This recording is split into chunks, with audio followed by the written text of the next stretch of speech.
Hello everyone. Welcome to Mr. Midnight True Crime Stories. I am here to help you today. I know you use this video to fall asleep. So before that, like the video and subscribe to the channel. Also, where are you from and what time are you watching? Now get comfortable and relax. There are moments in life when everything appears perfectly ordinary. A neighbor waves from their driveway. A family gathers around a dinner table. A couple argues in hushed tones behind closed doors. These are the rhythms of everyday existence, unremarkable and predictable. Yet beneath this veneer of normalcy, something darker can take root. Trust can curdle into betrayal. Love can twist into obsession. And the unthinkable can unfold in spaces where no one thinks to look. Tonight, we examine 5 true crime cases that reveal how ordinary lives can spiral into unimaginable violence. These are not stories of masked strangers or random acts of terror. These are stories of people who lived among us, who smiled at barbecues and attended parent-teacher conferences, who appeared, by all accounts, to be just like everyone else. Until they weren't. Before we begin, a necessary acknowledgement. The stories you're about to hear involve real victims, real families, and real grief that continues long after the courtroom doors close. We approach these cases with respect for those who suffered, and with an understanding that evil rarely announces itself. It hides in plain sight, wearing the face of familiarity. The question that connects these 5 cases is deceptively simple. How does this happen? How does a marriage turn murderous? How does mental illness transform into horror? How does a mother's love become a child's death sentence? How does family loyalty justify execution? How does wealth purchase the erasure of human life? The answers are never simple, but they are always worth seeking. Our first case begins in a rural county in the southeastern United States, a place where neighbors know each other's names, and where the loudest sounds are typically tractors and church bells. It was here, in the early 2010s, that a man named Daniel Mercer arrived with his wife Paula and their 2 young children. They were starting over, or so Daniel believed. He had left behind a modest life in the Northeast, hoping that a change of scenery might repair what had begun to crack in his marriage. Daniel was described by those who knew him as quiet, perhaps even withdrawn.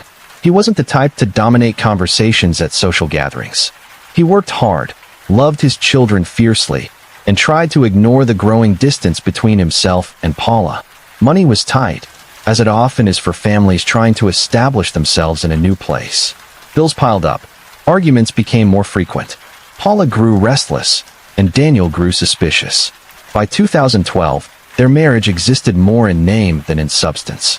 Paula had begun spending time with other men, though she denied it when confronted. Daniel knew, or at least sensed, the truth. Friends would later recall seeing him at local diners, staring into his coffee, looking like a man trying to solve a problem with no good solution. He never spoke ill of Paula publicly. He focused on his kids, coached their sports teams, attended their school events. He was present in the ways that mattered to them. In the spring of that year, the family attended a farm equipment expo, one of those community events where vendors set up booths and families wander through displays of machinery and livestock. Witnesses later reported seeing Daniel and Paula in a heated exchange near the parking area. Voices were raised. Paula's face was red with anger. Daniel looked defeated. They separated, Paula taking the children back to the car, while Daniel walked off alone toward the exhibition grounds. That was the last time anyone saw Daniel Mercer alive. His truck remained parked at the family's property. His wallet and phone sat untouched on the kitchen counter. There was no note, no goodbye, no indication of where he might have gone or why. Paula reported him missing 2 days later, telling police that Daniel had been depressed and that she feared he might have harmed himself. She cried during the interview. She begged them to find her husband. She said her children needed their father. The investigation, such as it was, went nowhere quickly. Rural police departments are often understaffed and underfunded. Missing persons cases involving adults are notoriously difficult, especially when there's no evidence of foul play. The prevailing theory became that Daniel had simply walked away from his life. Men do that sometimes, the thinking went.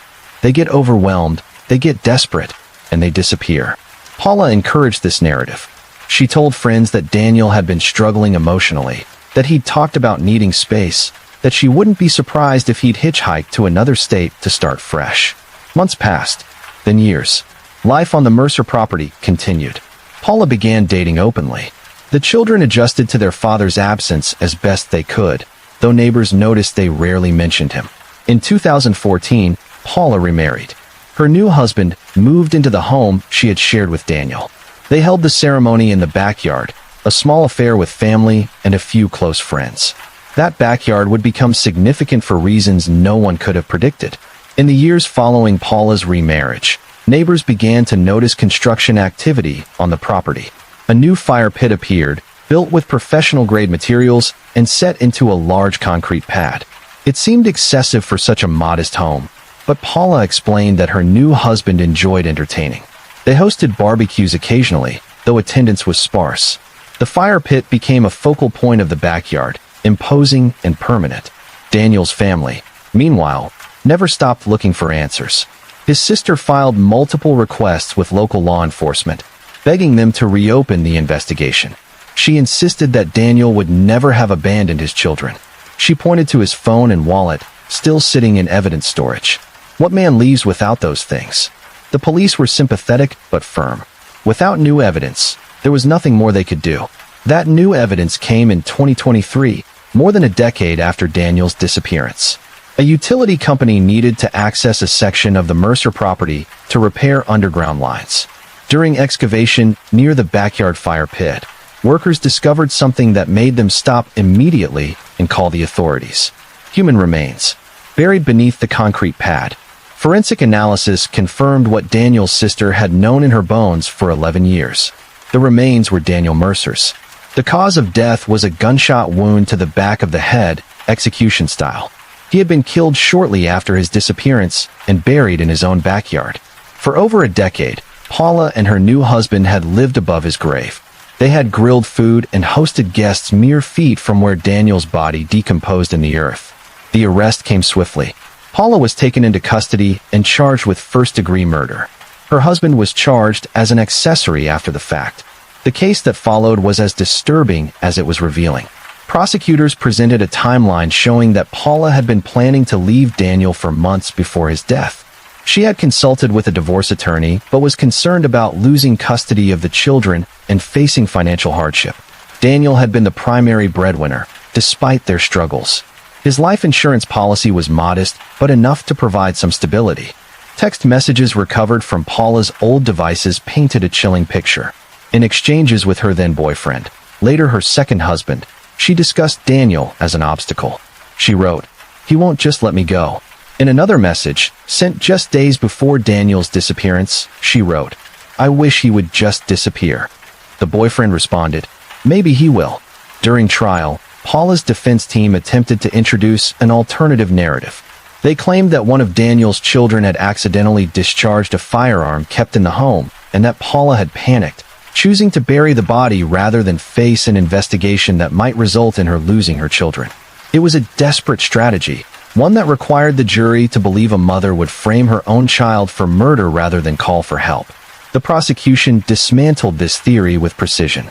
Forensic experts testified that the angle of the bullet wound was inconsistent with an accidental discharge by a child. The burial site showed signs of careful planning, not panicked improvisation. The concrete pour had been done professionally, requiring advanced scheduling and payment. Phone records placed Paula and her boyfriend together on the day of Daniel's disappearance, hours after the argument at the Farm Expo. Most damning was Paula's behavior in the years following Daniel's death. She had never filed for a death certificate.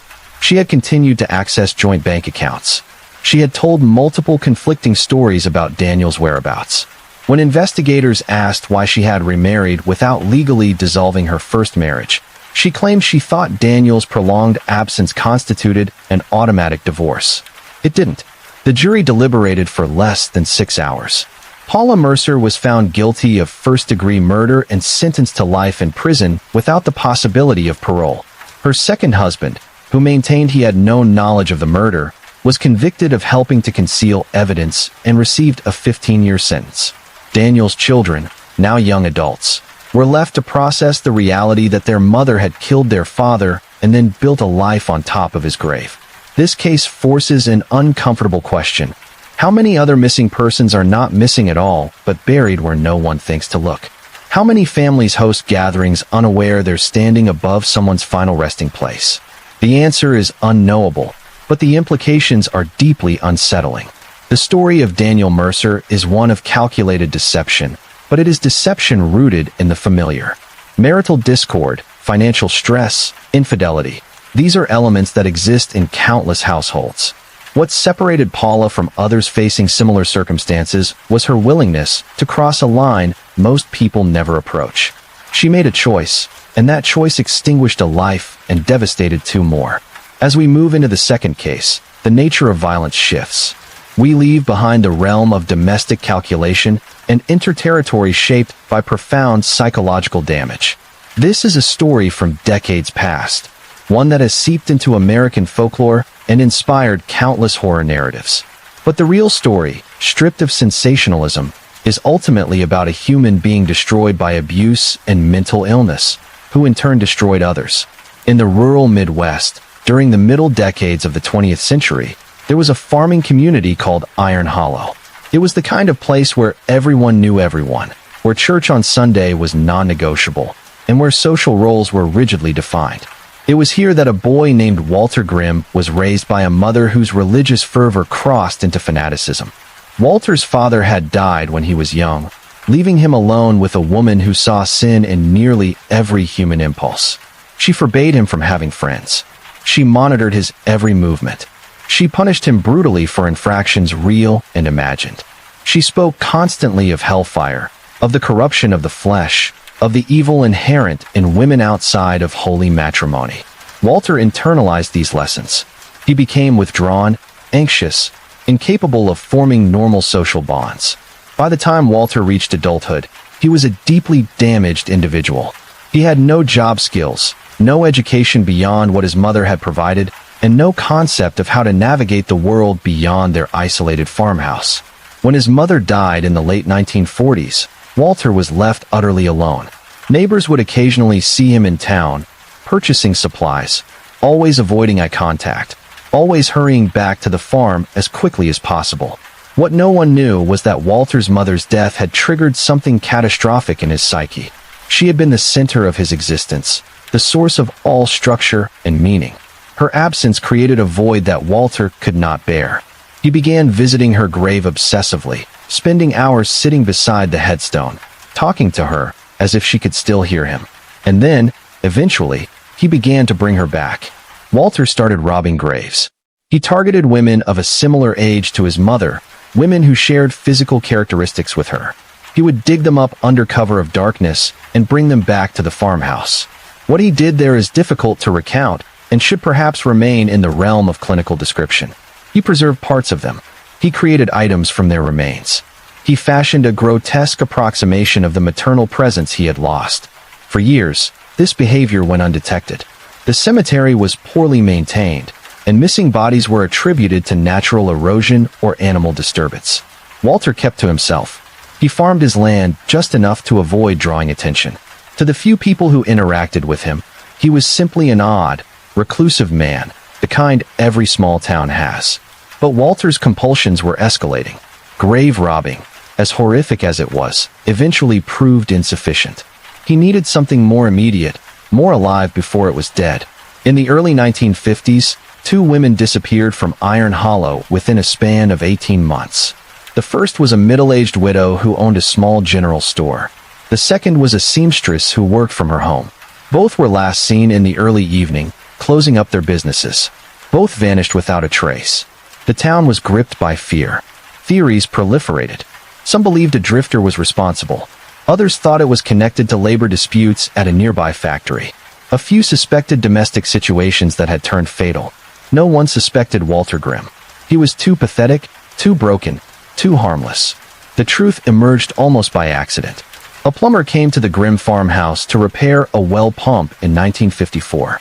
Walter was reluctant to let him inside, but the plumber insisted he needed access to the basement to assess the water system. What he found there ended Walter's life as a free man. The basement was a museum of atrocity. Human remains in various states of preservation. Items crafted from bone and skin. A chair upholstered with human flesh. Masks fashioned from faces. The plumber fled and immediately contacted law enforcement. Walter was arrested without incident. He did not resist. He did not deny what he had done. He spoke about his mother, about loneliness, about needing her close. Walter Grimm was declared criminally insane and institutionalized. He spent the rest of his life in a psychiatric facility, dying in the 1980s without ever expressing remorse or fully comprehending the horror of his actions. The two women whose disappearances had terrorized Iron Hollow were confirmed as his victims, though their remains were never recovered in a state that allowed for proper burial. This case became a touchstone for discussions about the criminally insane, about the limits of legal culpability, and about the role of childhood trauma in shaping violent behavior. It also, unfortunately, became fodder for exploitation. Books, films, and television shows drew from Walter's story, often exaggerating or fictionalizing details to increase shock value. The human beings he killed were reduced to narrative devices. Walter himself became a monster in popular imagination, stripped of the context that might have allowed for a more nuanced understanding. The reality is that Walter Grimm was both victim and perpetrator. His mother's abuse did not excuse his crimes, but it explained them. A society that had better mechanisms for identifying and treating severe mental illness might have intervened before he killed. A community that had been less rigid and more compassionate might have reached him before isolation calcified into madness. These are uncomfortable possibilities because they require us to acknowledge complicity, however indirect, in the horrors that unfold when we look away. Walter's story is also a reminder that mental illness, particularly when combined with trauma and isolation, can produce outcomes that feel incomprehensible to those fortunate enough to have avoided such circumstances. We want to believe that people who commit atrocities are fundamentally different from us, that they possess some innate evil that marks them from birth. The truth is more disturbing. They are made, not born. And the making happens in environments that we, collectively, allow to exist. From the isolation of a Midwestern farmhouse, we now turn to a modern urban setting. The third case involves a young mother, a crowded apartment, and a tragedy that unfolded in the midst of what should have been the most protective relationship in the world. This is a story about systemic failure, about a woman who fell through every crack in the social safety net, and about 3 children who paid the ultimate price. Natalie Cruz was 23 years old in 2020. She lived in a 2-bedroom apartment in a southwestern city, the kind of place where air conditioners run constantly and rent is just barely affordable for those working multiple jobs. Natalie had 3 children, all under the age of 6. Their fathers were not involved. Natalie's own mother had recently died, leaving her without the support system she had relied on for childcare and emotional stability. Natalie worked when she could find someone to watch the kids, usually under-the-table jobs that paid cash and asked no questions. She was drowning in debt. She had untreated postpartum depression following the birth of her youngest child, a condition exacerbated by poverty and trauma. She had a history of substance abuse, though she had been trying to stay clean for the sake of her children. By all accounts, she loved them. Neighbors heard her singing to them at night, gentle lullabies that drifted through the thin apartment walls. In the months leading up to the tragedy, Natalie had reached out for help multiple times. She called social services, asking for assistance with childcare and housing. She was placed on waiting lists. She visited a free mental health clinic, where a counselor recommended therapy and medication. She could not afford the medication and could not attend regular therapy sessions because she had no one to watch the children. She spoke with her landlord about her inability to pay rent, and he threatened eviction. She contacted a domestic violence hotline after an incident with an ex-boyfriend, but she did not follow through with filing a report because she feared retaliation. Every system that was supposed to catch her failed, not through malice, but through inadequacy. There were too many people in need and too few resources to help them. Natalie was one case among thousands. She was triaged into lower priority because her situation, while dire, was not immediately life-threatening. Until it was. On a hot night in July, Natalie put her 3 children to bed. She sang to them, as she always did. She kissed their foreheads. And then, in a state that psychologists would later describe as a dissociative episode brought on by severe mental illness and chronic stress, she suffocated them. One by one. She used a pillow. She was gentle, if such a word can apply to infanticide. She cried as she did it. Neighbors heard her sobbing but assumed it was another difficult night in a building full of difficult nights. When it was over, Natalie arranged the children in their beds as if they were sleeping. She sat on the floor between their rooms. And then, hours later, she called 911. Her voice on that call is a study in disassociation. She sounds calm, almost detached. She tells the operator that her children are not breathing. She says she doesn't know what happened. She says she thinks maybe they got sick. The operator asks her to check for pulses to begin CPR. Natalie says she can't. She says it's too late. First responders arrive to find Natalie sitting in the hallway outside the apartment. She did not resist when they entered. She told them, without emotion, that she had killed her children. She said she had to. She said they were suffering and she couldn't protect them anymore. She said it was the only way to keep them safe. The logic was the logic of a fractured mind, but it was logic nonetheless. Natalie was arrested and charged with 3 counts of first-degree murder. The legal process that followed was prolonged and painful. Mental health evaluations were ordered. Natalie was diagnosed with severe major depressive disorder with psychotic features, likely triggered by untreated postpartum depression and compounded by grief, poverty, and isolation. Her public defender argued that she was not competent to stand trial. The prosecution countered that she had been functional enough to call for help afterward, indicating awareness of wrongdoing. Ultimately, Natalie entered a guilty plea in exchange for life sentences without the possibility of parole rather than face a potential death penalty. She made a statement in court before sentencing. She said she was sorry. She said she loved her children. She said she didn't understand what had happened to her. She said she wished someone had helped. The judge, a woman with decades of experience, wept openly as she handed down the sentence. This case ignited a fierce debate about how society treats mothers in crisis, about the gaps in mental health care, about the criminalization of illness. Some argued that Natalie was a victim herself, that she should have been hospitalized rather than incarcerated. Others maintained that regardless of her mental state, she had taken 3 innocent lives and must be held accountable. Both positions contain truth, and both are inadequate to the complexity of what occurred. What remains undeniable is that 3 children died because the systems meant to protect them and their mother failed comprehensively. Natalie had asked for help. She had reached out in the ways she knew how. She had tried to keep going. And when she broke catastrophically. The children's names were Sophia, Marcus, and Elena.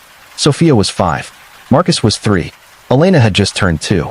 They were laid to rest in a cemetery on the outskirts of the city, their graves marked with small headstones paid for by a crowdfunding campaign organized by neighbors who had never met them in life. Natalie Cruz remains incarcerated. She receives psychiatric treatment now, though it comes too late for the people who needed her most. Her case is studied in social work programs as an example of cascading failure. It is cited in legislative debates about expanding mental health services. Whether anything meaningful will change as a result is uncertain. Systems are slow to adapt, and the vulnerable continue to fall through.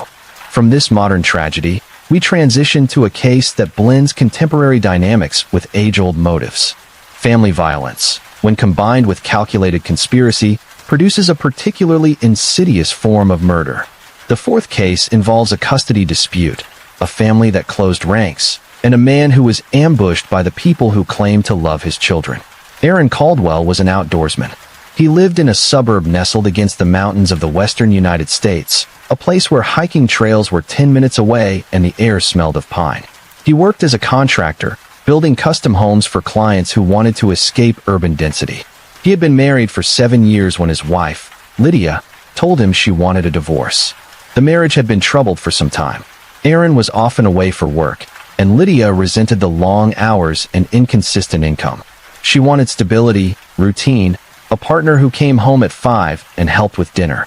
Aaron wanted freedom, adventure, the satisfaction of working with his hands. They had 2 children, a boy of 6 and a girl of 4, who became the focal point of every argument. The divorce proceedings began in early 2024.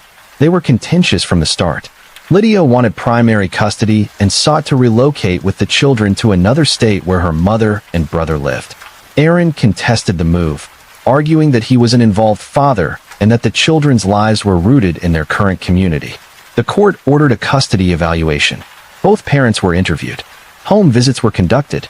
The evaluator noted that both Aaron and Lydia were capable parents, but that communication between them had broken down entirely. While the legal process unfolded, Lydia's family began involving themselves. Her mother, a retired schoolteacher with a sharp tongue and a protective streak, made no secret of her disdain for Aaron. She believed Lydia had married beneath herself and that Aaron's lifestyle was unsuitable for children. Lydia's brother, a former military member who had struggled to find his footing in civilian life, shared this view. Together, they formed a unit around Lydia, reinforcing her grievances and encouraging increasingly hostile stances. Text messages recovered later from Lydia's phone revealed the evolution of this hostility into something darker. Her brother wrote, "He doesn't deserve those kids." Lydia responded, "I know." Her mother wrote, "Men like him don't change. You have to protect your babies." Lydia responded, "I'm trying." In another exchange, her brother wrote, "What if he just wasn't a problem anymore?" Lydia did not immediately respond, but days later wrote, "I don't know what to do." The conspiracy that formed was not sophisticated, but it was committed. Lydia's brother researched state laws regarding self-defense and justifiable homicide. He discussed with his mother scenarios in which someone might claim they acted in fear for their life. He purchased a firearm legally, a handgun that he kept at his mother's house. Lydia, meanwhile, continued to communicate with Aaron, maintaining a veneer of civility for the sake of the custody proceedings. In late spring, Lydia invited Aaron to her mother's house under the pretense of discussing a potential settlement. She said she wanted to avoid further litigation for the sake of the children. Aaron, hopeful that they might reach an agreement, agreed to meet. He drove to the house alone, arriving in the early evening. What happened next was captured partially by a neighbor's security camera. Aaron parked in the driveway and approached the front door. Lydia let him in. Within minutes, raised voices could be heard. Then came the sound that would alter the trajectory of multiple lives. Gunshots. 3 of them. Then silence. Aaron Caldwell died on the floor of the living room. He had been shot twice in the chest and once in the abdomen. Lydia called 911, breathless and panicked. She told the operator that Aaron had attacked her and that her brother had shot him in defense. She said Aaron had pulled a knife and threatened to take the children. She said she feared for her life. When police arrived, they found Aaron's body and, near his hand, a kitchen knife that appeared to have been placed rather than dropped. Blood spatter analysis suggested Aaron had not been in a position to attack when the first shot was fired. The angle of the wounds indicated he had been facing away from the shooter. Security footage showed Aaron arriving unarmed, his body language relaxed rather than aggressive. The investigation moved quickly. Lydia, her mother, and her brother were all taken in for questioning. Under pressure, inconsistencies in their stories emerged. Lydia claimed Aaron had grabbed the knife from the kitchen. Her brother claimed Aaron had been carrying it. The mother claimed she had not seen the knife at all. Phone records revealed the planning conversations. Financial records showed that the firearm used had been purchased weeks earlier, contradicting claims that it was kept for home defense. Within 72 hours, all 3 were arrested. Lydia was charged with first-degree murder and conspiracy. Her brother was charged with first-degree murder. Her mother was charged as an accessory before the fact. The children were removed from Lydia's custody and placed temporarily with Aaron's sister, a woman who had to process both her brother's murder and her sudden responsibility for his children. The trial was covered extensively by local media. Lydia's defense attorney argued that she had been coerced by her family, that she feared her brother, and that she had not intended for Aaron to die. The prosecution presented the text messages, the planning, the purchase of the weapon.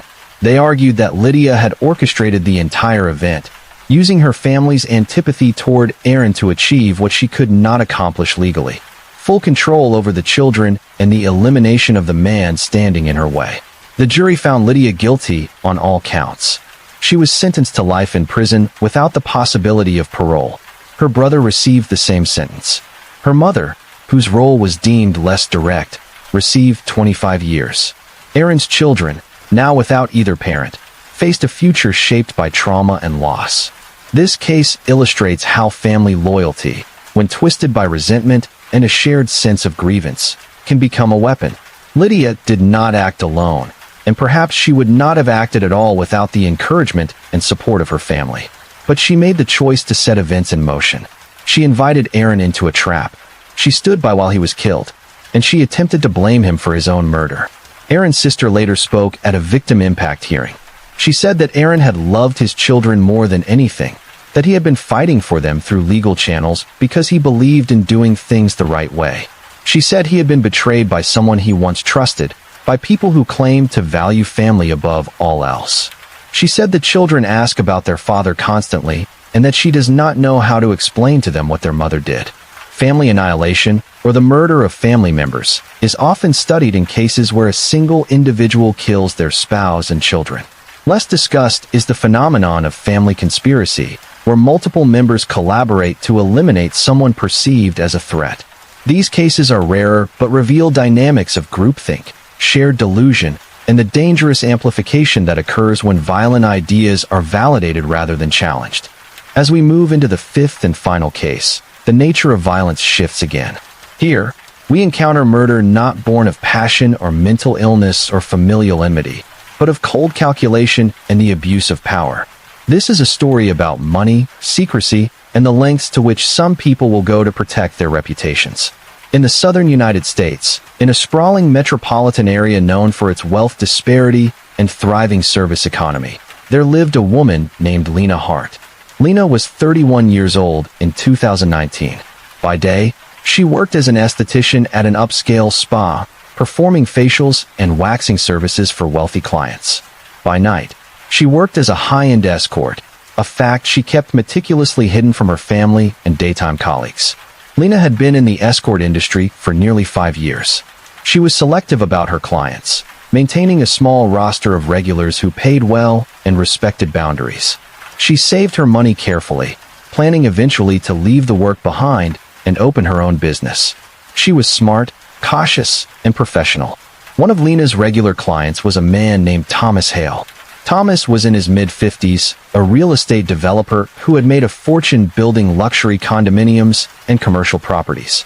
He was married with 3 children, active in his church, and served on the boards of several charitable organizations. His public image was one of integrity and community involvement. His private life was considerably messier. Thomas had been seeing Lena for nearly 2 years. Their arrangement was purely transactional. He paid her generously for her time, and she provided companionship without emotional complication.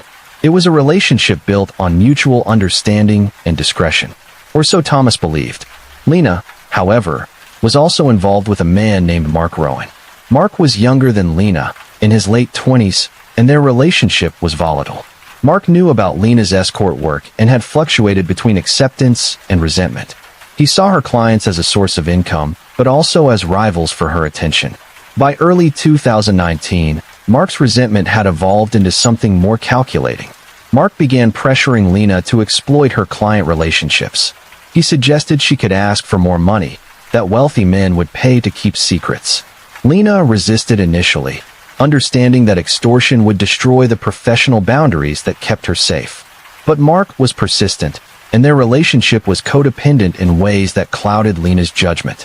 In March 2019, Mark approached Thomas directly. He called Thomas's business office, identified himself as Lena's boyfriend, and requested a meeting. Thomas, alarmed, agreed. They met at a restaurant, and Mark laid out his demands. He wanted $50,000 in exchange for his silence about Thomas's relationship with Lena. He implied that he had documentation, photographs, evidence that could ruin Thomas's marriage and reputation. Thomas Hale was accustomed to solving problems with money, but he also prided himself on being a strategic thinker. He did not respond to Mark's demands with immediate panic. Instead, he told Mark he needed time to consider. He asked for a week. Mark agreed, confident that he had leverage. What Mark did not know was that Thomas Hale had connections that extended beyond legitimate business. Over the years of navigating the cutthroat world of real estate development, Thomas had developed relationships with people who operated in gray and black markets. He knew men who specialized in solving problems that could not be handled through lawyers or accountants. These were not mobsters in the traditional sense, but they were individuals who understood violence as a tool and who were willing to use it for the right price. Thomas reached out to a contact, a man who ran what was described as a private security consulting firm. In reality, the firm provided services that ranged from corporate espionage to intimidation to In extreme cases, elimination of threats. Thomas explained his situation. He said he was being extorted and that he needed the problem to disappear. He did not specify how, and the man on the other end did not ask for clarification. They discussed payment. Thomas wired a significant sum to an offshore account. What happened next was coldly efficient. The security firm assigned 2 contractors, both former military with experience in covert operations. They were given Mark's name, address, and daily routine. They were told to make it look like an accident or a robbery gone wrong. The contractors conducted surveillance for several days, identifying patterns in Mark and Lena's movements. On a Thursday evening in late March, Mark left Lena's apartment to pick up food from a nearby restaurant. He walked, as he often did, preferring the short exercise to driving. The contractors followed him in a vehicle. When Mark reached a section of sidewalk that was poorly lit and away from security cameras, they accelerated and struck him from behind. The impact threw Mark's body several feet. He died at the scene from massive internal injuries. The initial police response treated it as a hit and run. These incidents were not uncommon in the area. The vehicle was never identified. There were no witnesses. The case went cold within weeks. But the contractors had made a critical error. They had not accounted for Lena. After Mark's death, Lena was devastated and suspicious. She knew about Mark's attempt to extort Thomas. She knew that Mark had been meeting with Thomas and had expected money. When Mark died days later, Lena did not believe in coincidences. She went to the police and told them everything. Her statement opened an entirely new investigation. Detectives began looking into Thomas Hale's background, his finances, his associations.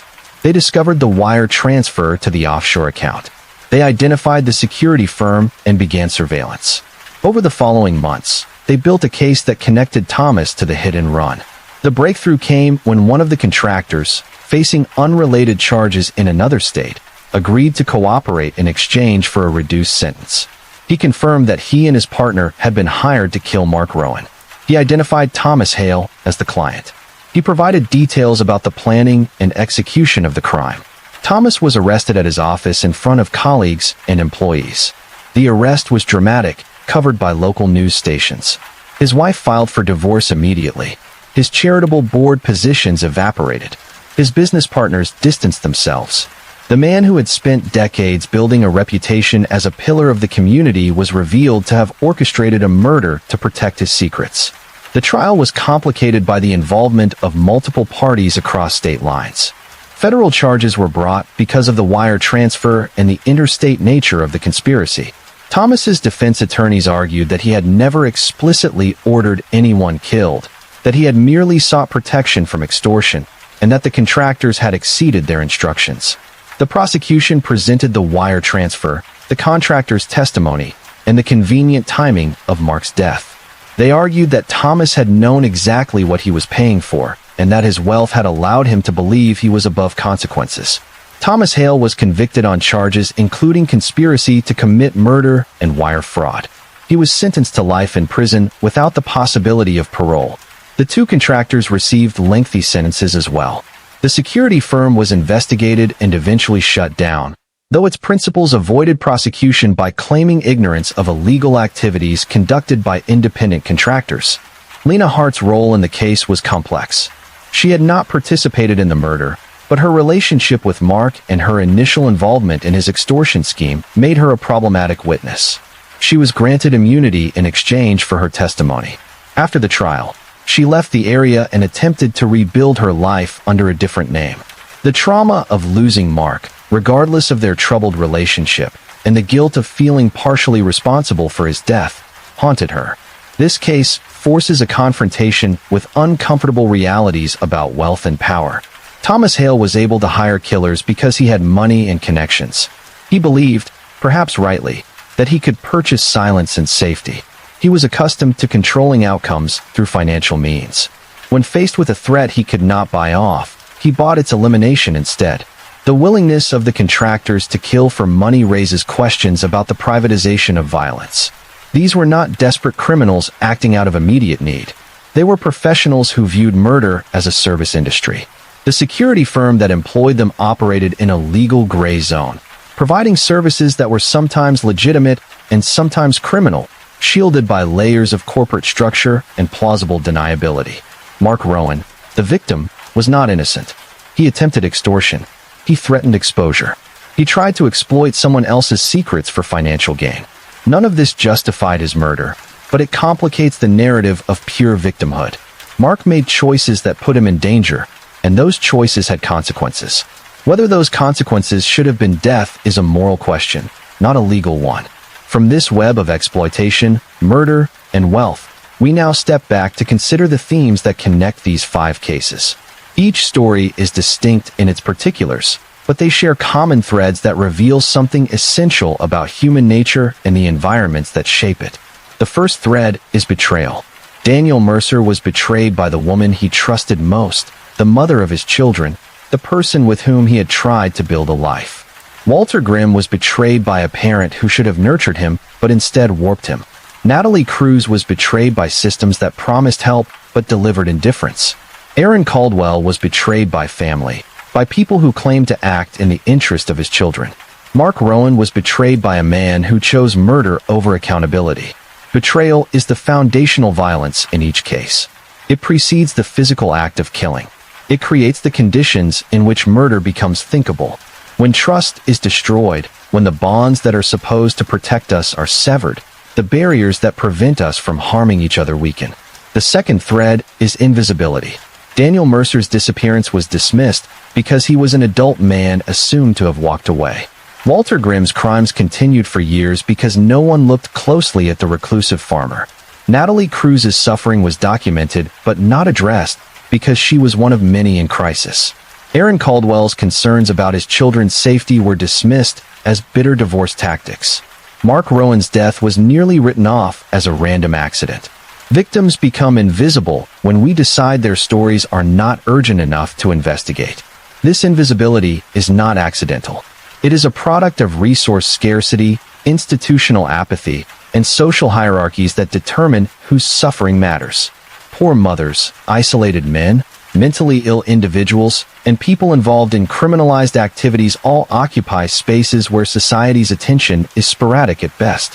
When something terrible happens to them, or when they do something terrible, the response is often too little and too late. The third thread is the illusion of control. Paula Mercer believed she could kill her husband and live a normal life. Walter Grimm believed he could satisfy his compulsions without consequence.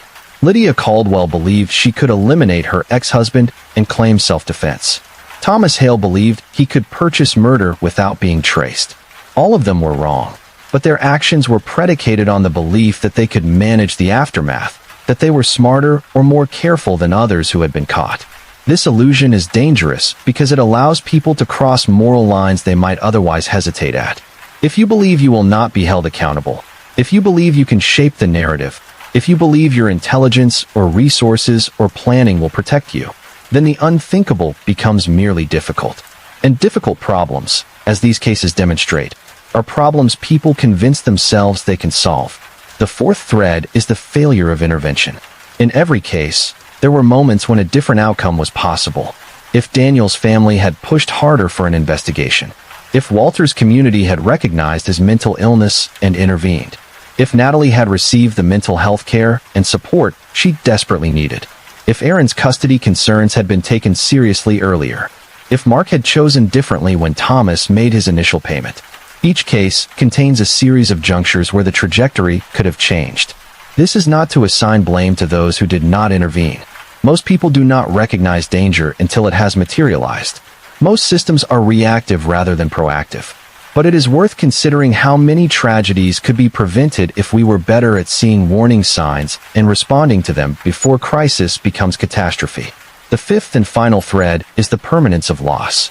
Daniel Mercer's children grew up without a father, knowing their mother killed him. Walter Grimm's victims disappeared into nightmares. Natalie Cruz's children were erased from the world by the person who should have protected them most. Aaron Caldwell's children lost both parents in a single event. Mark Rowan's death left his family with questions and grief. Every murder creates a void that cannot be filled. Every act of violence ripples outward, touching lives in ways that are impossible to fully quantify. The dead do not come back. The trauma does not fade. Families do not recover in any complete sense. Justice, when it comes, is a poor substitute for prevention. Accountability is necessary, but it is not restoration. The finality of these outcomes is what makes them so devastating. As we consider these cases together, certain patterns become undeniable. Violence is rarely spontaneous. It is built, layer by layer, through choices and circumstances. It emerges from environments that are neglectful, abusive, or indifferent. It thrives in silence and secrecy, and it leaves wreckage that extends far beyond the immediate victims. One of the most difficult aspects of examining true crime is resisting the urge to reduce perpetrators to monsters. The term monster is emotionally satisfying. It creates distance. It reassures us that we are fundamentally different from those who commit atrocities. But this reassurance is false. The people in these cases were, for most of their lives, ordinary. They had families, jobs, hobbies, routines. They were capable of kindness and cruelty, often simultaneously. They were human. Recognizing their humanity does not excuse their actions. It does not diminish the horror of what they did. But it is necessary if we want to understand how violence happens and how it might be prevented. Monsters are born fully formed in fairy tales. In reality, they are made through processes that are observable and, to some extent, addressable. Consider Paula Mercer. She was a woman in a failing marriage, facing financial instability, attracted to another man. Millions of people face these circumstances. The vast majority do not commit murder. What separated Paula was her willingness to view her husband as an obstacle rather than a person.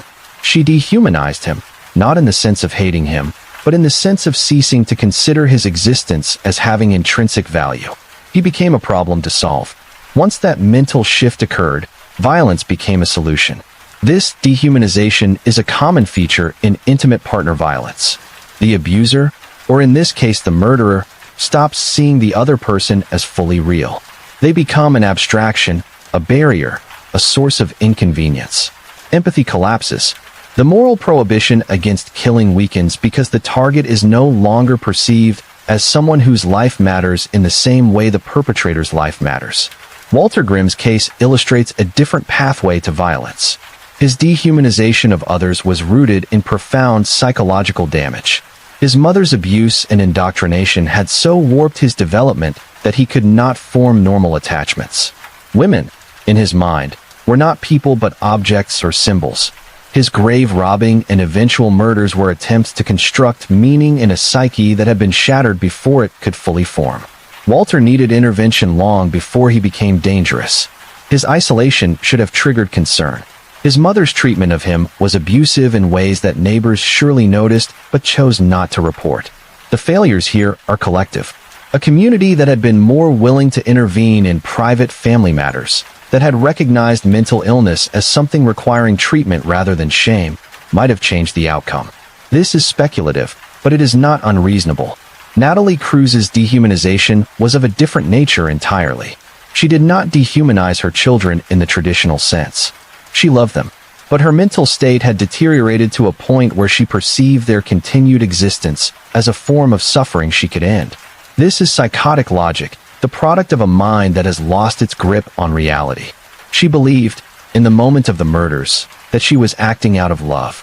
This makes her actions no less horrific, but it places them in a different category than premeditated, calculated killing. Natalie's case is a reminder that mental illness can be as dangerous as malice. When someone is experiencing psychosis, their actions are driven by perceptions and beliefs that are fundamentally distorted. They are not making choices in the way a rational person makes choices. They are responding to a reality that does not exist. This does not absolve them of legal responsibility, but it does shift the moral calculus. The question of how to respond to crimes committed during psychotic episodes is one of the most challenging in criminal justice. On one hand, the harm is real and demands accountability.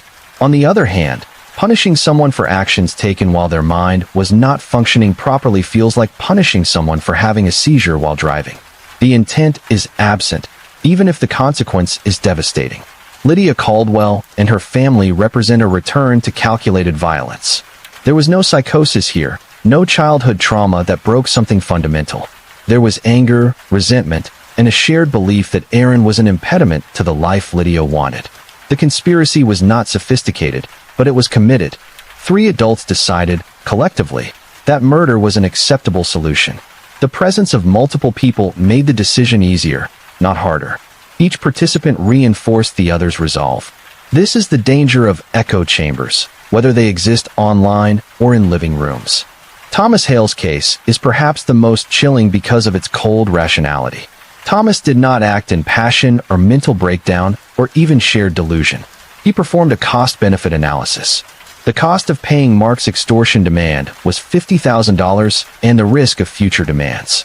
The cost of eliminating Mark permanently was higher financially, but removed the threat entirely. Thomas chose the option that best protected his interests. This is sociopathy in action, not the chaotic violence of a disordered mind, but the calculated violence of someone who values their own comfort above human life. Sociopathy, or antisocial personality disorder, is characterized by a lack of empathy and remorse. People with this condition are capable of understanding social norms and laws intellectually, but they do not feel the emotional weight of violating them. They can mimic appropriate emotional responses, but the responses are performances rather than genuine experiences. This allows them to function in society, often quite successfully, while engaging in behavior that would be unthinkable to most people. Thomas was not a serial killer. He did not enjoy violence. He simply did not feel the moral prohibition against it that most people feel. When faced with a problem, he selected the most efficient solution available. That the solution involved ending a human life was, to him, no more significant than any other logistical consideration. This is what makes sociopathy so disturbing. It is not about insanity or evil in the dramatic sense. It is about absence. The absence of empathy, of connection, of the fundamental recognition that other people are as real and important as oneself. These 5 cases also illustrate the varying effectiveness of the criminal justice system. Paula Mercer was caught because of physical evidence and forensic science. Walter Grimm was caught by accident. Natalie Cruz turned herself in. Lydia Caldwell was caught because of investigative work and forensic analysis. Thomas Hale was caught because one of his co-conspirators cooperated. In each case, justice arrived, but the paths were different and the outcomes uneven. Paula is serving life without parole. Walter spent decades institutionalized. Natalie is serving life without parole. Lydia is serving life without parole. Thomas is serving life without parole. The sentences are similar, but the moral culpability varies widely. This raises questions about how we assign punishment and whether a one-size-fits-all approach to sentencing serves justice or merely provides consistency. There is an argument that Natalie, who is severely mentally ill, should be in a psychiatric facility rather than a prison. There is an argument that Walter, who is also severely mentally ill, was appropriately institutionalized rather than executed. There is an argument that Paula, Lydia, and Thomas, who acted with premeditation and clear intent, deserve the harshest sentences available. These arguments have merit, but they do not resolve the underlying tension between accountability and compassion, between punishment and rehabilitation. The victims in these cases also occupy different positions. Daniel Mercer was an innocent man murdered for convenience. Walter Grimm's victims were innocent women killed to satisfy delusions. Natalie's children were innocent in every sense. Aaron Caldwell was an innocent man killed to resolve a custody dispute.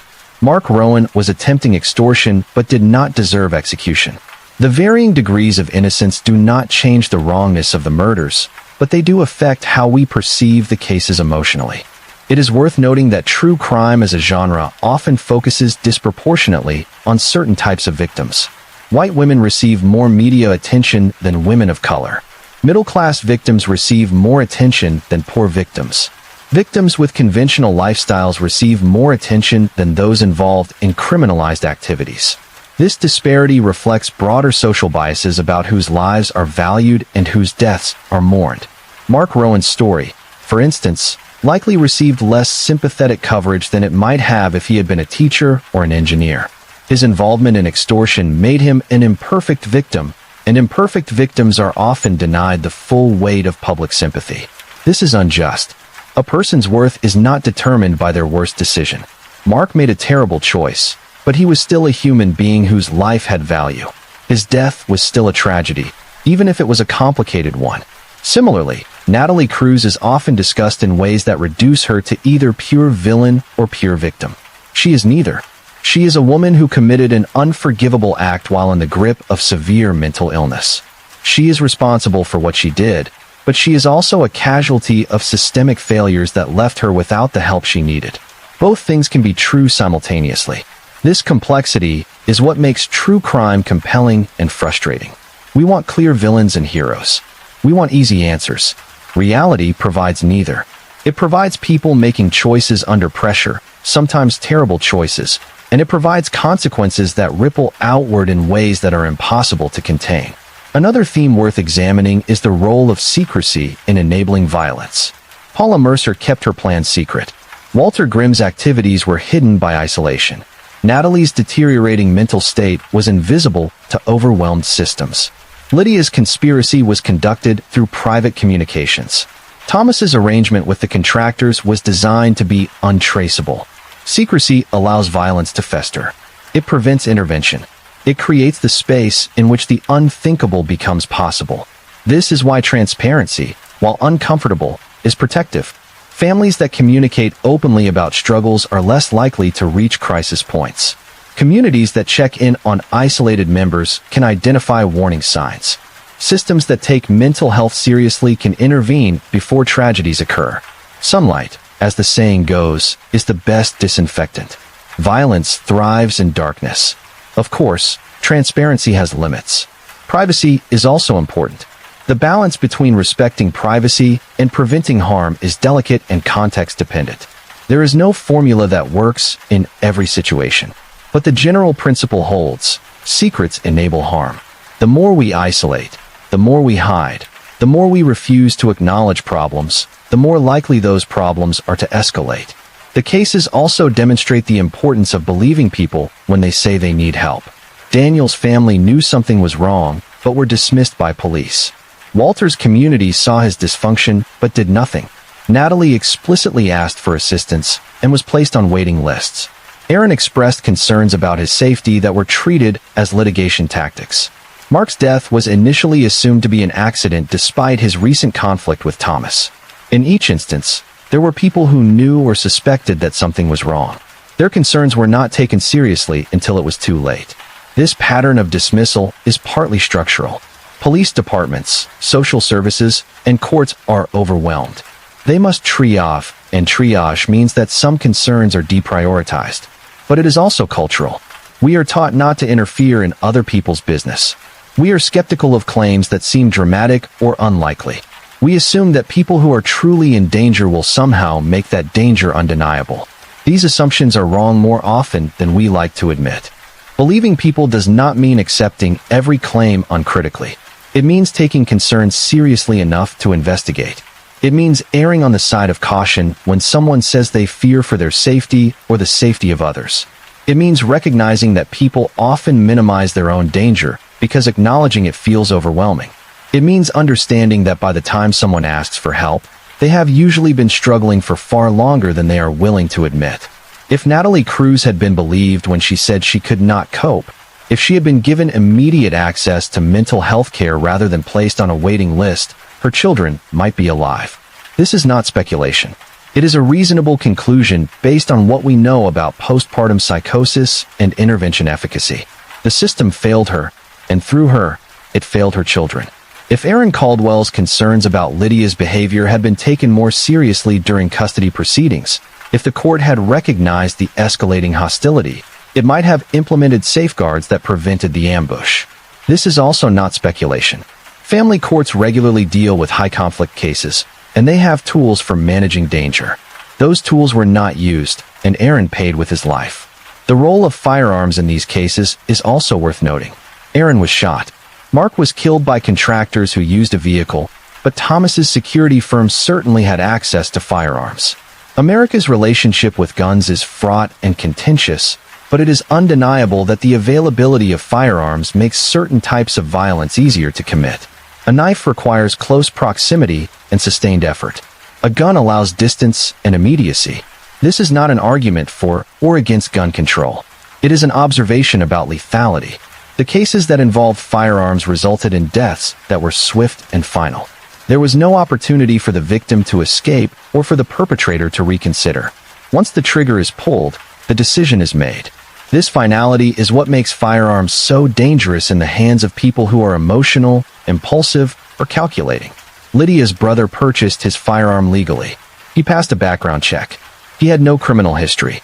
On paper, he was exactly the kind of person who should be allowed to own a gun. The problem is that background checks cannot identify intent.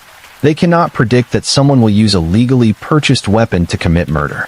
They can only screen out people who have already broken laws. This is a limitation of the system, not a flaw that can be easily corrected. The question of how to prevent firearm violence without infringing on the rights of responsible gun owners is one of the most challenging policy debates in American society. There are no easy answers. What is clear is that the status quo results in tens of thousands of deaths annually, many of which are preventable. Whether the prevention comes through regulation, education, mental health intervention, or some combination of approaches is a question that continues to divide communities and legislators.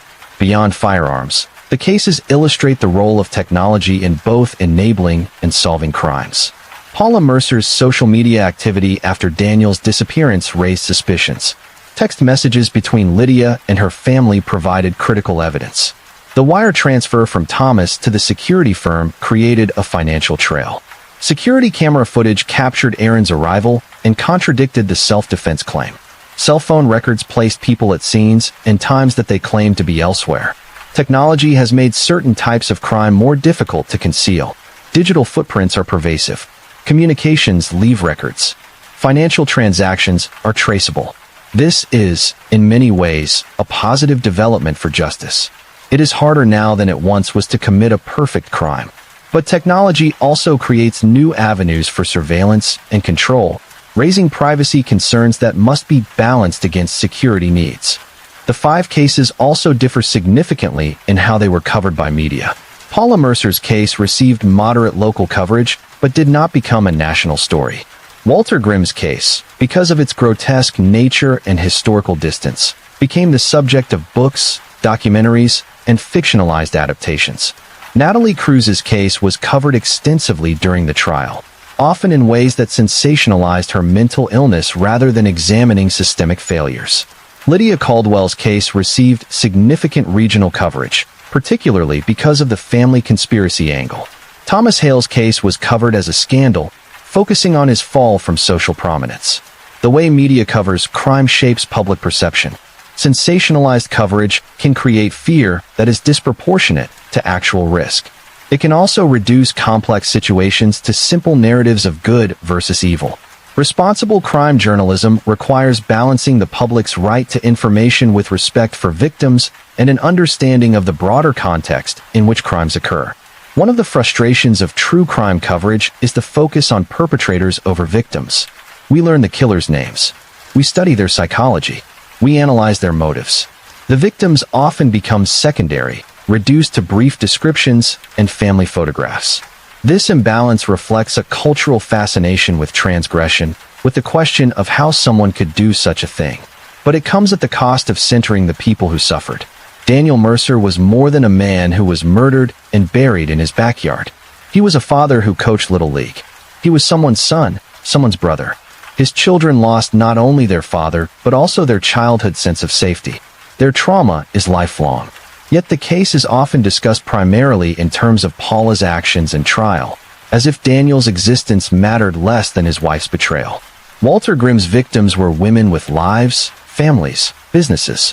They were not simply bodies discovered in a basement. They had names, histories, people who loved them.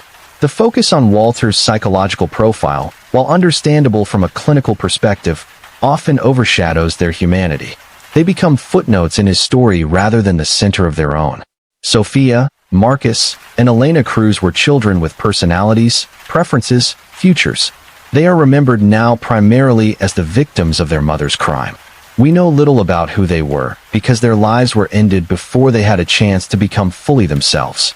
This is the ultimate tragedy of crimes against children. Not only are they killed, but they are also erased, remembered only in the context of their deaths. Aaron Caldwell loved hiking, built things with his hands, wanted to be present in his children's lives. These details are often mentioned briefly before the narrative moves on to the conspiracy against him. His children are growing up now in the care of his sister, trying to process a trauma that will shape the rest of their lives. Their story is ongoing, but it will likely never be told publicly in detail because they deserve privacy to heal. Mark Rowan made a terrible decision to attempt extortion, but he was also someone's son, someone's friend.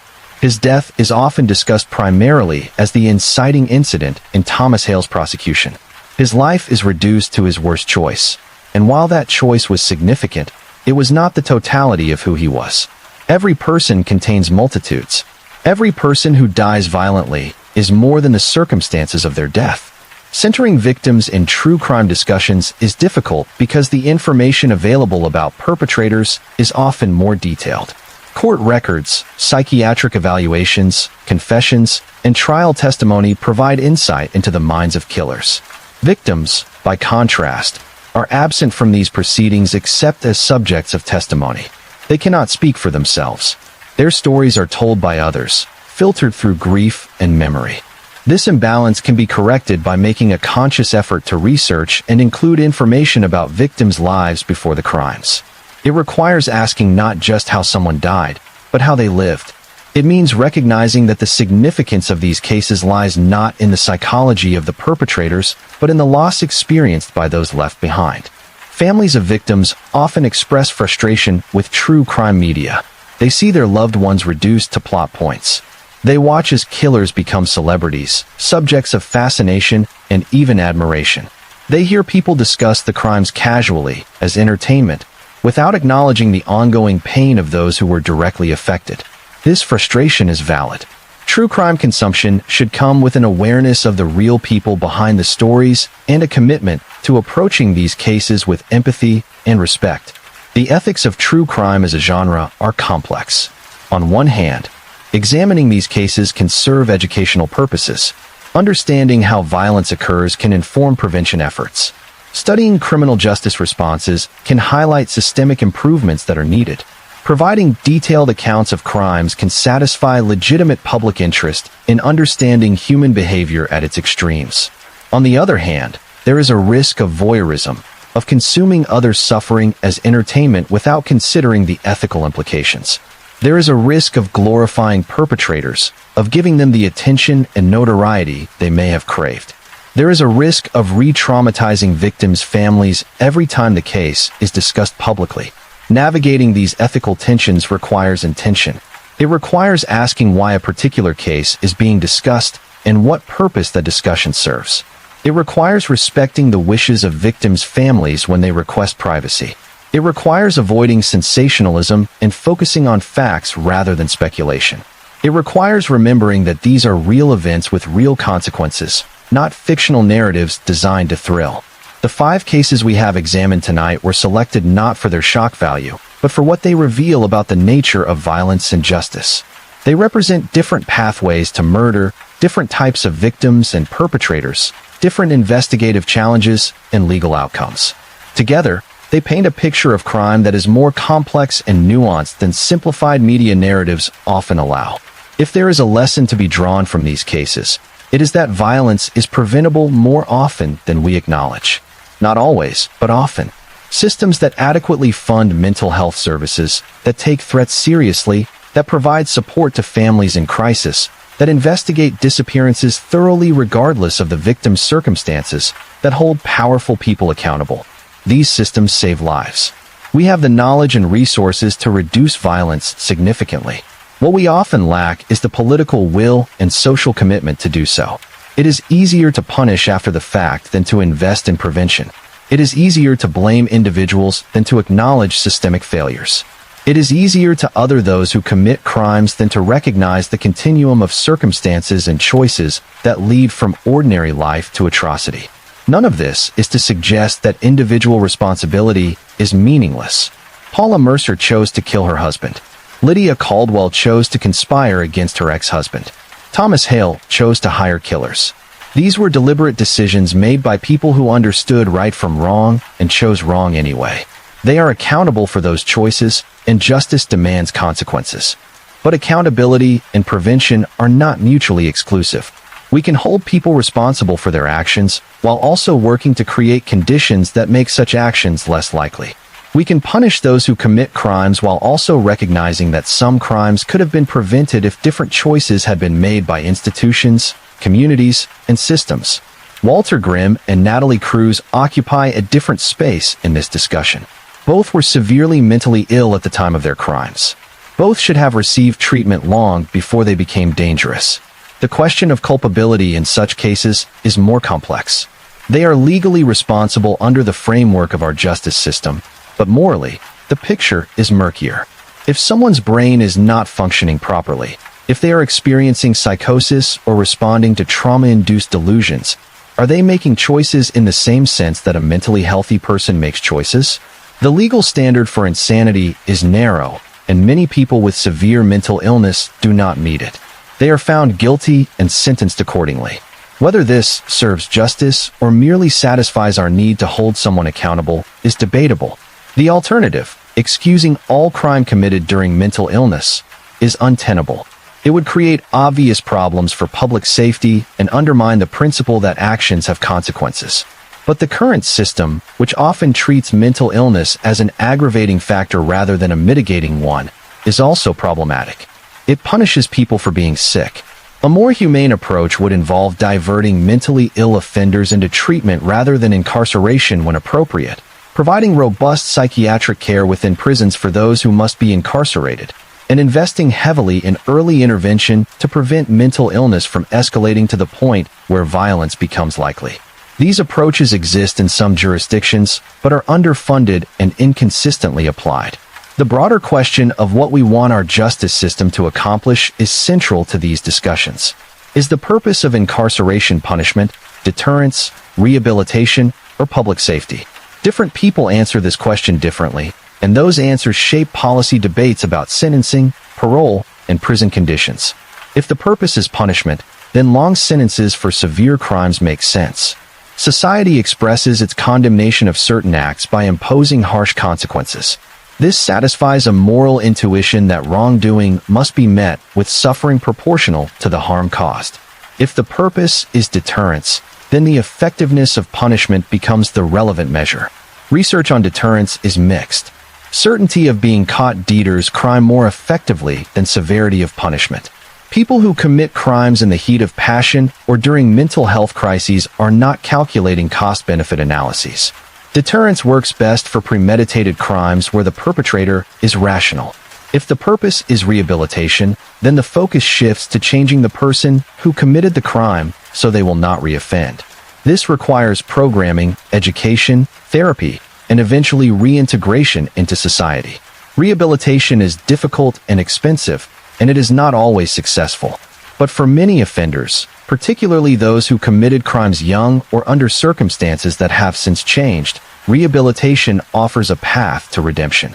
If the purpose is public safety, then the goal is simply to separate dangerous people from society for as long as they pose a threat. This is the logic behind life sentences and long-term incapacitation. It does not require punishment beyond confinement, but it also does not prioritize rehabilitation unless it serves the goal of eventual safe release. Most justice systems attempt to serve all four purposes simultaneously, which creates tension. A sentence that is long enough to feel like adequate punishment may be longer than necessary for public safety. A focus on rehabilitation may feel like insufficient condemnation of the crime. Deterrence may require harsh sentences that undermine rehabilitation efforts. These tensions are inherent and cannot be fully resolved. In the cases we have discussed, the sentences imposed reflect primarily punitive and public safety concerns. Paula Mercer, Lydia Caldwell, and Thomas Hale will never be released. The sentences communicate society's judgment that their crimes were so severe that they forfeited their right to freedom. Whether these sentences also serve deterrence is uncertain. People who commit murder rarely believe they will be caught. The certainty of punishment is more effective than its severity. Natalie Cruz's sentence is more troubling from a rehabilitation perspective.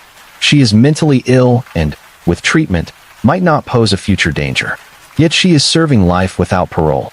This reflects a judgment that some acts are so heinous that rehabilitation is beside the point. The murder of children is one such act. Society demands that the perpetrator never be free again, regardless of whether they could be safely released. This is an understandable emotional response, but it raises questions about what we are accomplishing. Natalie in prison receives mental health treatment she did not have access to before.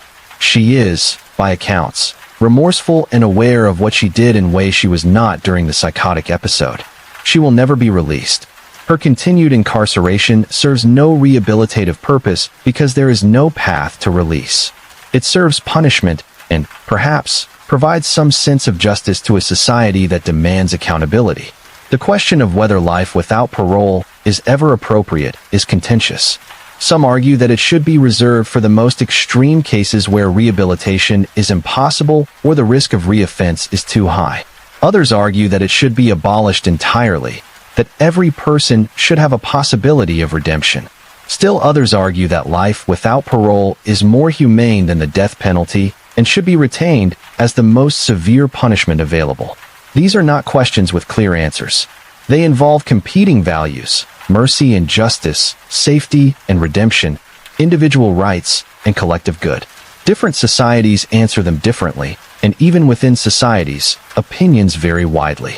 What is clear is that incarceration alone does not address the root causes of violence. If we want fewer Daniel Mercers buried in backyards, fewer Sophias and Marcuses and Elenas killed by parents in crisis, fewer Aarons ambushed by conspiracies, fewer Marks murdered by hired killers, we need to invest in prevention. This means funding mental health services, supporting families in poverty, taking domestic violence seriously, holding powerful people accountable, and creating communities where people look out for one another. It also means confronting uncomfortable truths about inequality. Natalie Cruz's children might be alive if she had not been poor. Adequate childcare, housing stability, and access to health care could have changed the trajectory of her life. Aaron Caldwell might be alive if family courts were better equipped to identify dangerous escalation patterns. Mark Rowan might be alive if wealth did not insulate people like Thomas Hale from accountability for as long as it did.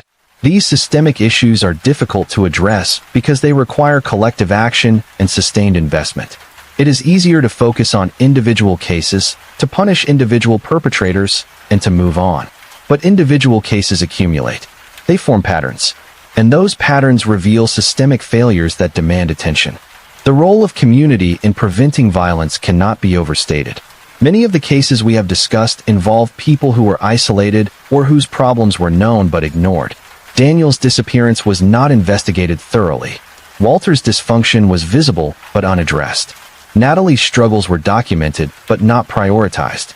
Aaron's concerns were dismissed. Mark's conflict with Thomas was known to Lena but not reported until after his death. Communities that are connected, that notice when people are struggling, that intervene before crises escalate, are safer communities. This does not mean intrusive surveillance or violations of privacy. It means a culture of care where people feel responsible for each other's well-being and where asking for help is not stigmatized. This kind of community is increasingly rare in modern society. We are more mobile, more isolated, more likely to live among strangers. We are less likely to know our neighbors, less likely to participate in civic organizations, less likely to have extended family nearby. These changes have many benefits, but they also create conditions where people can slip through cracks unnoticed. Rebuilding these connections requires intentionality. It means making time for neighbors, participating in local institutions, being willing to have difficult conversations when we notice someone struggling. It means balancing respect for privacy with concern for safety. It is not always comfortable, but it is necessary. The 5 cases also highlight the importance of thorough investigation. Daniel's case went cold because police assumed he had left voluntarily. If they had treated his disappearance as suspicious from the beginning, if they had questioned Paula more aggressively, if they had examined the property more carefully, his body might have been discovered years earlier. This would not have saved his life, but it would have brought justice sooner and prevented Paula from remarrying and living above his grave. Mark's death was initially assumed to be a hit-and-run accident. If investigators had not had Lena come forward, Thomas might never have been caught. The case required persistence, coordination across jurisdictions, and a willingness to follow leads that seemed unlikely.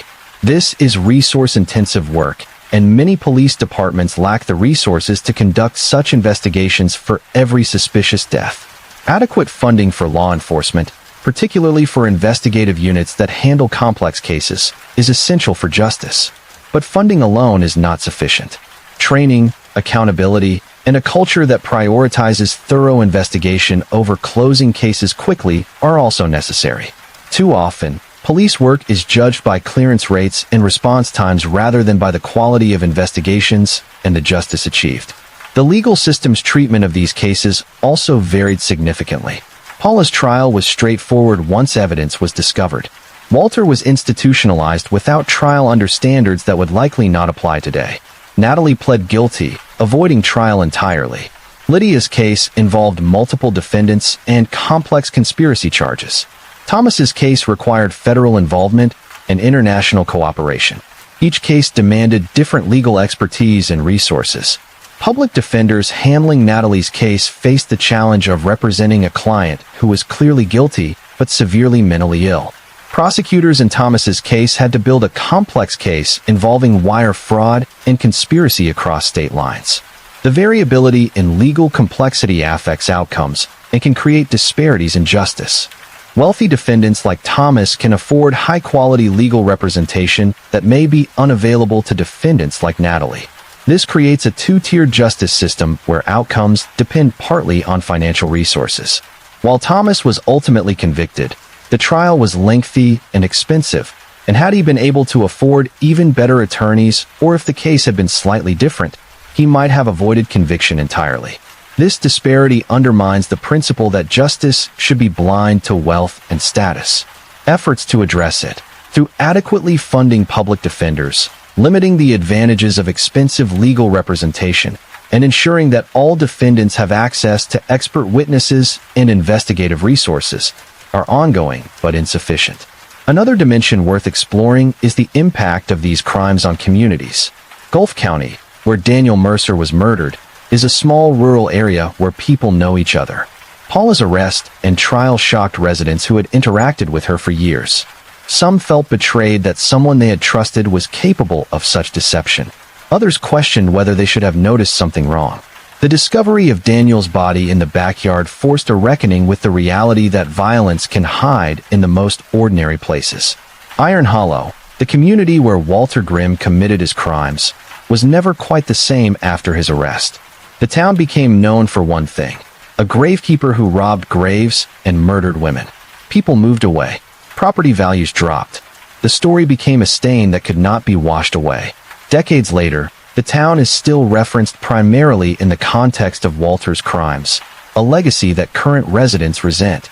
The city where Natalie Cruz lived experienced her crime as part of a broader pattern of poverty-related tragedies. There was grief, certainly, but also a sense of inevitability. People who work in social services know that the system is overwhelmed, that people fall through the cracks, that tragedies like Natalie's are waiting to happen. The challenge is that recognizing this pattern has not yet translated into the political will to adequately fund solutions. The suburban community where Aaron Caldwell was murdered experienced collective horror at the family conspiracy. That a mother, grandmother, and uncle could plan and execute a murder felt like a betrayal of fundamental values. School counselors worked with children who knew Aaron's kids, helping them process fear that families they trusted might also harbor danger. The ripple effects extended far beyond those directly involved. The metropolitan area where Thomas Hale operated was less affected. His crime was a scandal, certainly, but in a city of millions, scandals come and go. The exposure of the security firm led to some regulatory changes, but the fundamental structures that allowed Thomas to hire killers remain largely intact.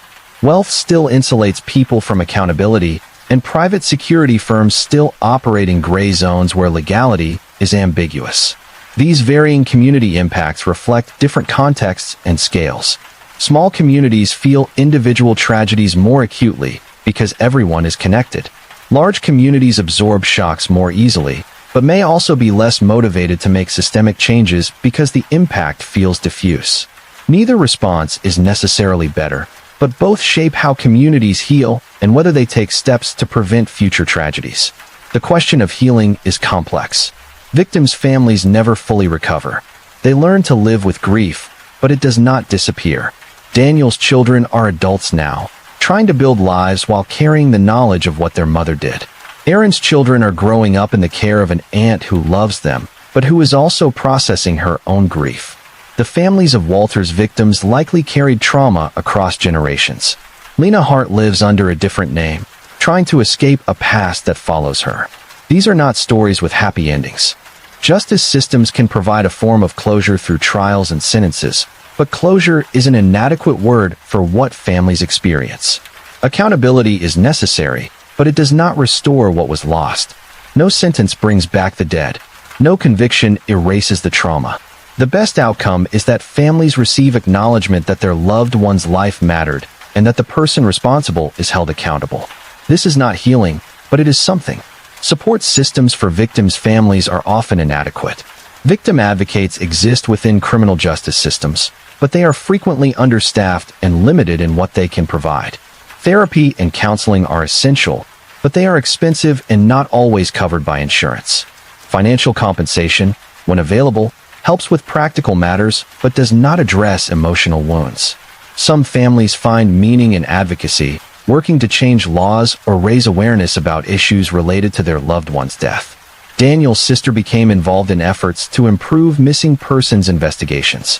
Families of Walter's victims contributed to discussions about mental health policy. Advocacy can be healing in that it transforms grief into purpose, but it is also exhausting and requires reliving trauma repeatedly. The alternative, attempting to move on without engaging with the crime publicly, is equally valid. Many families simply want privacy to grieve and heal away from media attention and public scrutiny. There is no right way to respond to trauma, and families should be supported in whatever path they choose. As we near the end of our examination, it is worth returning to the question posed at the beginning.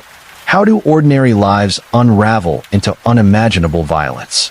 The answer, as these cases demonstrate, is that there is no single answer. Violence emerges from different sources: betrayal, mental illness, desperation, conspiracy, calculated self-interest. It is enabled by different factors: neglect, isolation, systemic failure, secrecy, wealth. It affects different people, spouses, children, neighbors, strangers.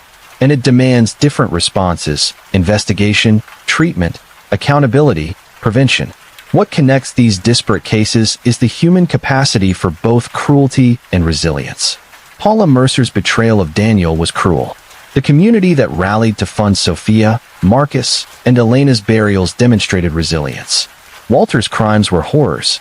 The mental health professionals who treated him and continue to treat people like him demonstrate commitment to healing even the most damaged among us. Natalie's killing of her children was a tragedy of illness and neglect. The social workers who continue working in overwhelmed systems demonstrate dedication to preventing future tragedies despite inadequate resources. Lydia's conspiracy was cruel. Aaron's sister's decision to raise his children demonstrates love. Thomas's calculation was monstrous. The investigators who pursued the case across jurisdictions demonstrated commitment to justice. Violence is part of human experience. It has always existed and likely always will. But its frequency and forms are not fixed. They are shaped by choices, individual and collective. We choose how we fund mental health services.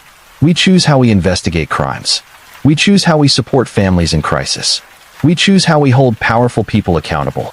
We choose whether we look away when someone needs help or whether we intervene. These choices accumulate into the society we create. A society that values punishment over prevention will have different outcomes than one that prioritizes both. A society that adequately funds services for vulnerable populations will prevent tragedies that an underfunded society will experience. A society that takes threats seriously will save lives that a dismissive society will lose. This is not utopian thinking. It is practical recognition that violence is often preventable. Not always, not easily, but often enough that the effort is worthwhile. The cases we have examined are tragedies, but they are also lessons. They teach us where systems failed, where individuals made catastrophic choices, where communities could have intervened. If we pay attention, if we learn, if we commit to doing better, we can reduce the frequency of such cases. Of course, there will always be people like Thomas Hale, whose lack of empathy makes them dangerous regardless of systemic support. There will always be unexpected psychotic breaks, sudden escalations that could not have been predicted. There will always be violence that defies prevention. But much of what we have discussed tonight was predictable and preventable. That is both sobering and hopeful. It is sobering because it means that Daniel, Sophia, Marcus, Elena, Aaron, Mark, and Walter's victims died in part because of failures that could have been addressed. It is hopeful because it means that future deaths can be prevented if we address those failures now. The question is whether we will.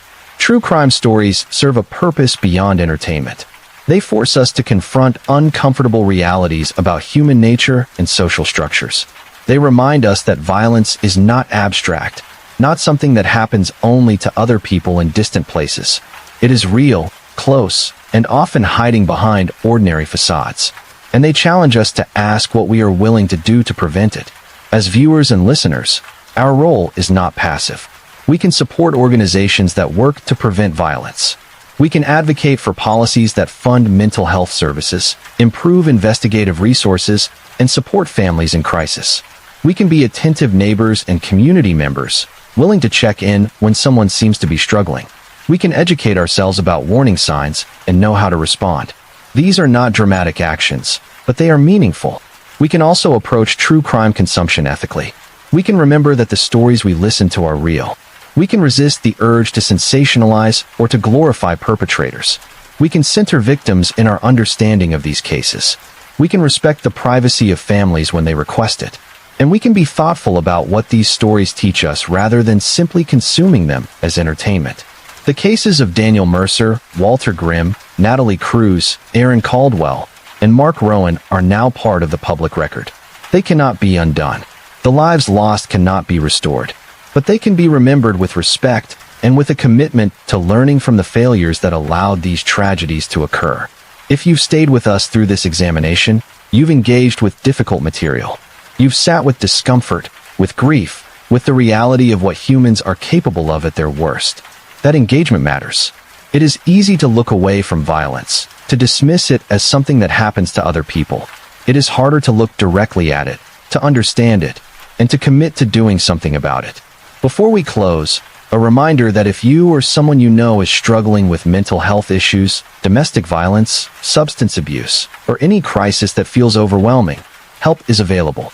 The National Suicide Prevention Lifeline, the National Domestic Violence Hotline, and similar services exist to provide support. Reaching out is not weakness. It is survival, and it is always worth it. If you know someone who seems to be isolating, who expresses concerning thoughts, who is going through a difficult situation, check in. A simple conversation can make a difference. You don't need to have solutions. You just need to be present and willing to listen. Sometimes that is enough to prevent a tragedy. If you are in law enforcement, social services, healthcare, or any field that intersects with vulnerable populations, know that your work matters profoundly. You operate within systems that are often inadequate and always demanding. But every thorough investigation, every compassionate intervention, every risk assessment that identifies danger before it materializes, these actions save lives. Your work is seen, even when it feels invisible. As we conclude this examination of 5 true crime cases, take a moment to reflect on what you've heard. Consider the themes of betrayal, invisibility, the illusion of control, failed intervention, and permanent loss. Consider how these themes appear in the world around you. Consider what you can do, in your own sphere of influence, to prevent violence and support those who have been affected by it. Thank you for listening with attention and respect. Thank you for being willing to engage with difficult material. Thank you for remembering that behind every case are real people whose lives and deaths matter. If you found this examination valuable, please like the video and subscribe to the channel. Share your thoughts respectfully in the comments. Let us know where you're watching from and what reflections this examination has prompted. Most importantly, carry forward the awareness that violence often has warning signs, that prevention is possible, and that we all have a role to play in creating safer communities. Good night, and may we all commit to doing better.